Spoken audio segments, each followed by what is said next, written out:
Friends, welcome back to education with Vidhi. कैसे हैं आप सब? आई होप आप सभी बहुत अच्छे होंगे। जैसा कि मैंने आप सभी से कहा था, मैं कॉमर्स की बहुत जल्दी क्लास स्टार्ट करने वाली हूँ, तो आज ये हमारी पहली क्लास है। हालांकि मुझे समय नहीं मिल पा रहा है अभी किसी कारणवश, लेकिन कोशिश जारी है आप सभी के लिए क्लास प्रोवाइड करने की। तो यहाँ पर हम प्रीवियस ईयर क्वेश्चन करेंगे, इससे बाहर आपका कुछ नहीं आता है, आपको यही घुमा फिरा के बार बार पूछता है। तो चलिए जल्दी से ये स्टार्ट करते हैं क्लास, क्योंकि बीकॉम में आप सभी ने पढ़ लिया होगा, बीकॉम करने के बाद दे रहे हो चाहे आप एमकॉम करने के बाद एंट्रेंस दे रहे हैं, तो बीएड एंट्रेंस के लिए ये इंपॉर्टेंट क्लास है और सभी जुड़ जाइए हमारे साथ और हमारी फैमिली 1K सब्सक्राइबर जल्दी से कंप्लीट कराइए, ताकि हम अपनी फैमिली बहुत बड़ी बना सकें। और साथ ही साथ आप सभी स्टूडेंट्स जितना हमें सपोर्ट करेंगे उतना हम भी ग्रो कर पाएंगे, और हम ग्रो कर पाएंगे तो हम भी काफी बच्चों को एजुकेशन दे पाएंगे। और एजुकेशन का मतलब ये नहीं होता है कि सिर्फ और सिर्फ हम भी वजह की यहाँ पे कुछ भी पढ़ाएंगे, ऐसा कुछ नहीं है। जो एग्जाम में आता है वही पढ़ाते हैं और कंटेंट हमारे यहाँ बेस्ट मिलेगा। जीएस की प्रिपरेशन करनी है तो हमारे यहाँ करिए, बिल्कुल जल्दी से सब्सक्राइब कर लीजिए। और ये चैनल क्यों इम्पोर्टेंट है आपके लिए? आप बीकॉम कर रहे हो, एमकॉम कर रहे हो, आपका बीएड करने वाले हो, आप एमएड करने वाले हो, तो सभी के लिए यहाँ क्लासेस उपलब्ध है। और जो लोग बीटीसी कर रहे हैं, आपके फ्रेंड्स या आपके कजन्स, तो जल्दी से उन्हें भी शेयर कर दीजिएगा, क्योंकि बीटीसी की क्लासेस भी हम यहाँ पर कराते हैं। तो चलिए जल्दी से हम ये क्लास स्टार्ट करते हैं। आपका ज्यादा वक्त मैं नहीं लूंगी, थोड़ा ले दिया है उसके लिए माफी चाहते हैं। तो देखिए पहला क्वेश्चन क्या है, हम कुछ क्वेश्चन प्रैक्टिस करेंगे फटाफट से 5 से 10 मिनट में। हम कुछ क्वेश्चन 10 से 20 क्वेश्चन प्रैक्टिस करेंगे डेली। ऐसे ही करते करते आपका सिलेबस कब खत्म हो जाएगा, आपकी प्रैक्टिस कब हो जाएगी, आपको पता भी नहीं चलेगा। एक ही क्लास को 2 से 3 बार देखिए, अगर आपका क्वेश्चन ना फंसे तब कहना कि हमारा क्वेश्चन तो आया ही नहीं, तब कह सकते हो। लेकिन आप मेहनत ही ना करो और कह दो मैम आपने जो पढ़ाया था उसमें से क्वेश्चन आया नहीं, तो ऐसे तो हो नहीं सकता भाई। मजाक कर रही हो, इतना भी सीरियस मत ले जाना मेरी बातों को ज्यादा, लेकिन पढ़ना जरूरी है। देखिए एग्जाम है, एंट्रेंस पे अगर गवर्नमेंट सीट निकालनी है तो आपको पढ़ना होगा। देखिए अपना 100% दीजिए, रिजल्ट क्या देता है ये आप बाद में सोचिएगा, पहले अपना तो दीजिए 100%। जब आप अपना 100% देंगे तो रिजल्ट भी आपका 100% देगा। बिल्कुल आपका ऑप्शन है, देखिए मैं सीधा ऑप्शन ए पे आ गई, सॉरी यार। तो देखिए पहला क्वेश्चन है, स्थायी संपत्ति क्रय करने या वर्तमान संपत्ति में वृद्धि करने पर किया गया व्यय कहलाता है। तो बिल्कुल यहाँ पर आपका ऑप्शन ए दिया है पूंजीगत व्यय, बी ऑप्शन दिया आयगत व्यय, सी स्थगित व्यय, और डी इनमें से कोई नहीं। तो यहाँ पे हो जाएगा आपका पूंजीगत व्यय। नेक्स्ट क्वेश्चन है, देनदारों की राशि में वृद्धि से किस में कमी आ जाती है? तो सेकंड का ऑप्शन ए दिया है आपका रोकड़, बी व्यय, सी आय, डी इनमें से कोई नहीं। तो बिल्कुल यहाँ पे ए राइट हो जाएगा, रोकड़। नेक्स्ट क्वेश्चन है, पूंजी की औसत लागत से क्या आशय है? तो बिल्कुल आपका यहाँ पर ऑप्शन ए दिया है पूंजी की विभिन्न साधनों की लागत के औसत से, बी कुल संपत्ति से, सी कुल दायित्व से, डी उपरोक्त में से कोई नहीं। तो आपका ऑप्शन ए यहाँ पे राइट हो जाएगा। क्वेश्चन नंबर 4, केवल व्यक्तिगत खाते तथा वास्तविक खाते दिखाए जाते हैं। तो 4 का बिल्कुल ए राइट हो जाएगा आंसर, या बी राइट होगा, जल्दी से बताएं। ऑप्शन ए है तलपट, बी आर्थिक चिट्ठे में, सी लाभानी खाते में, डी व्यापार खाते में। तो 4 का बी राइट होगा आपका आर्थिक चिट्ठे में, यानी कि आपकी बैलेंस शीट में। यूपी बीएड 2013 में पूछे गए सारे क्वेश्चन वही करा रही जो बार बार पूछे गए हैं। नेक्स्ट क्वेश्चन है आपका 5, वे देय धन जो निकट भविष्य में नहीं बल्कि दीर्घकाल में या व्यापार की समाप्ति पर चुकाने होते हैं, क्या कहलाते हैं? तो आपका ऑप्शन ए है अल्पकालीन दायित्व, बी संभाव्य दायित्व, सी स्थायी दायित्व, आपका डी यहाँ पे दिखाई नहीं दे रहा है, एक मिनट देख लेते हैं हम। अरे क्या हो गया भाई, उपरोक्त सभी।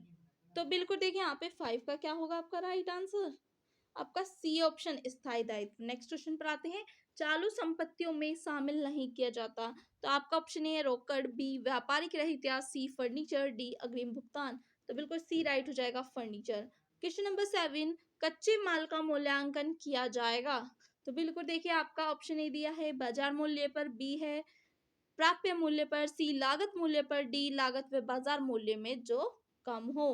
तो बिल्कुल सी राइट हो जाएगा, लागत मूल्य पर। क्वेश्चन नंबर 8, रोकड़ बही में नहीं लिखा जाएगा, क्या नहीं लिखा जाएगा?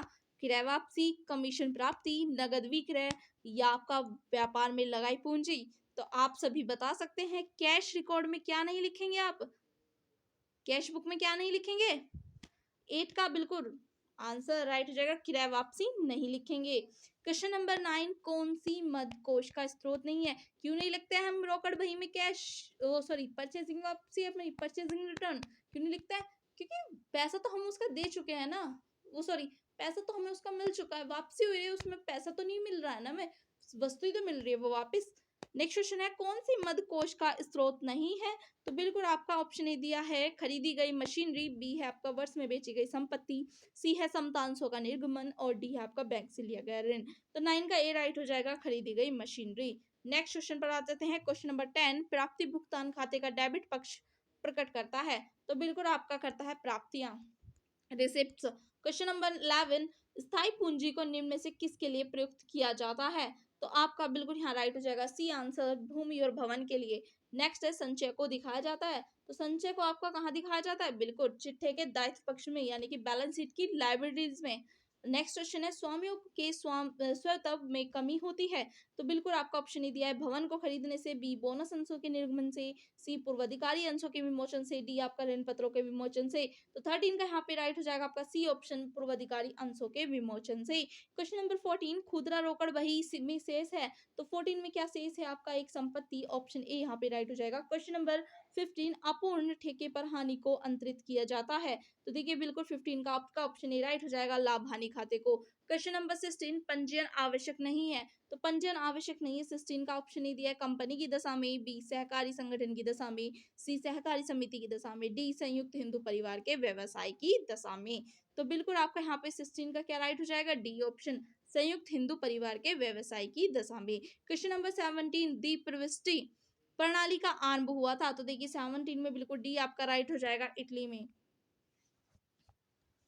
क्वेश्चन नंबर 18, नई मशीन का स्थापना व डेबिट होगा, किस नाम से होगा डेबिट? तो देखिए बिल्कुल आपका 18 का राइट हो जाएगा, सी ऑप्शन, मशीन खाते में। नेक्स्ट है, ख्याति है? ख्याति आपकी क्या होती है? एक अमूर्त संपत्ति है, आपकी दिखाई नहीं देती है वो संपत्ति। आपका डी ऑप्शन यहाँ पे राइट हो जाएगा। क्वेश्चन नंबर 20, अंश निर्गमन कटौती खाता दिखाया जाता है? तो 20 का बिल्कुल बी राइट हो जाएगा, चिट्ठे के संपत्ति पक्ष में, बैलेंस शीट के एसेट साइड में। क्वेश्चन नंबर 21, कर्मचारी क्षतिपूर्ति कोष एक है? तो कर्मचारी क्षतिपूर्ति कोष एक क्या है आपका? बिल्कुल बी, आधिक्य है। आपका ऑप्शन बी राइट हो गया। नेक्स्ट क्वेश्चन पर आते हैं 22, जर्नल एंड इंडस्ट्रियल मैनेजमेंट पुस्तक के लेखक हैं? तो बताएंगे आप जल्दी से कौन है उनके लेखक? 22 का बिल्कुल B right, Henry Fayol. Very very important question, mark कर लीजिए इसको। नेक्स्ट क्वेश्चन पर आते हैं, प्रतिभूति पर संविदा नियमन अधिनियम 1956 की धारा 21 के अंतर्गत सरकार को कौन सी महत्वपूर्ण अधिकार प्राप्त हैं? तो 23 का बिल्कुल राइट हो जाएगा यहाँ पर, बी ऑप्शन, किसी भी सार्वजनिक कंपनी को अपनी प्रतिभूतियों की सूचीन किसी मान्य स्टॉक एक्सचेंज से करा सकती हैं। नेक्स्ट क्वेश्चन है, क्वेश्चन नंबर 24, एकल व्यापारी का दायित्व होता है? तो 24 का बिल्कुल आपका आंसर ए राइट हो जाएगा, सीमित। नेक्स्ट क्वेश्चन है 25, सरकारी नियमन से कौन सा संगठन मुक्त है? 25 का बिल्कुल यहाँ राइट क्या हो जाएगा? सी ऑप्शन, एकल व्यापार। नेक्स्ट पर आते हैं, next day. Thank you so much, I hope आप सभी को ये क्लास बहुत अच्छी लगी होगी। आपके 25 क्वेश्चन मैंने यहाँ कंप्लीट कराए हैं और बहुत जल्दी हम इस चैप्टर को खत्म कर लेंगे। लेकिन जितने ज़्यादा व्यूज होंगे, जितने ज़्यादा लाइक्स होंगे, मैं उतने अच्छे से नेक्स्ट क्लास पढ़ाऊंगी। तो जल्दी से हम अपने चैप्टर्स कंप्लीट करेंगे। तो लाइक कर दीजिएगा, चैनल को सब्सक्राइब करिएगा। Bye bye, thank you so much.